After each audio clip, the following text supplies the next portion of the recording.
Mishi, për shembull, a është e vërtetë që nëse e pren mishin me qatik që e pren mishin nuk bën me prej patate, nëse... Po, gjithsesi edhe drasën aty ku e pren mishin, gjithmonë duhet ta pastrojmë. Për arsye se mishi mund të jetë i kontaminuar me ndonjërin prej bakterieve. Edhe të peshqit gjithashtu, ata mund të mbajnë infeksione, po edhe parazit mbajnë shumë. Për atë, domethënë, duhet kemi kujdes që ti gatuem mirë.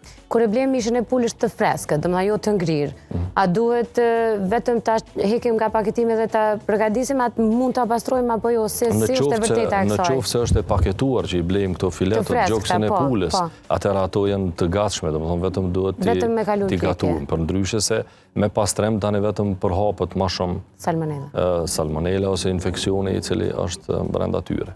Po, shumë e nevojshme për me spjegu, doktor Unala, gradualisht tek secili prej shkaktarëve, ndërkohë i spjegove ato çka mund të na bëjnë apo të na shkaktojnë infeksionet.